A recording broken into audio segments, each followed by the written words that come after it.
খুলনা নগরীর জোড়াগেট এলাকায় শনিবার রাতে একটি অস্ত্র তৈরির কারখানার সন্ধান পেয়ে নিজেরাই বিস্মিত খুলনা মেট্রোপলিটন পুলিশের গোয়েন্দা শাখার সদস্যরা খোদ শহরের ব্যস্ত এলাকায় অতি গোপনে একটি চক্র দীর্ঘদিন ধরে ওয়ার্কশপের আড়ালে অস্ত্র তৈরি করে সন্ত্রাসীদের কাছে বিক্রি করত বলে জানান গোয়েন্দারা। তারা আরও জানান, সন্ত্রাসীরা তাদের প্রয়োজন অনুযায়ী অস্ত্রের চাহিদা দিত এই ওয়ার্কশপে, এরপর তা তৈরি করে সাশ্রয়ী মূল্যে তাদের হাতে তুলে দেওয়া হতো। দেশি তৈরি শটগান, 1 ও 2 নলা বন্দুক, রিভলভার ও পিস্তল তৈরি হতো অতি সহজেই। রাজু হাওলাদারের ছবি ও তথ্যে দেখুন বিস্তারিত।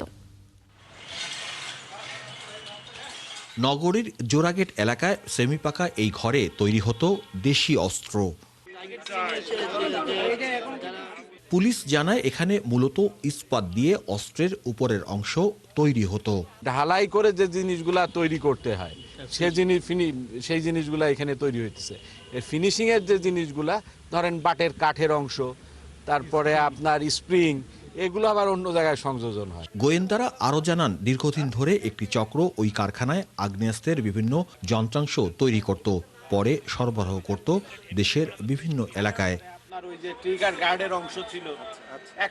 আর এই কারখানার মূল কারিগর ছিল পিকলু নামে এক ব্যক্তি। তাকে ভাড়ায় আনা হয়েছিল ঈশ্বরদী থেকে। ঘটনাস্থল থেকে আটক করা হয় কারখানার মালিক নজরুল ইসলাম, আকবর আলী ও শহীদুল ইসলামকে। পুলিশ বলছে, সাম্প্রতিক সময়ে এর চেয়ে বড় অস্ত্র তৈরি কারখানা আর পাওয়া যায়নি। এত কাছের ভিতরেই একটা অস্ত্রের কারখানা রয়েছে, এটা আসলে খুবই উদ্বেগজনক।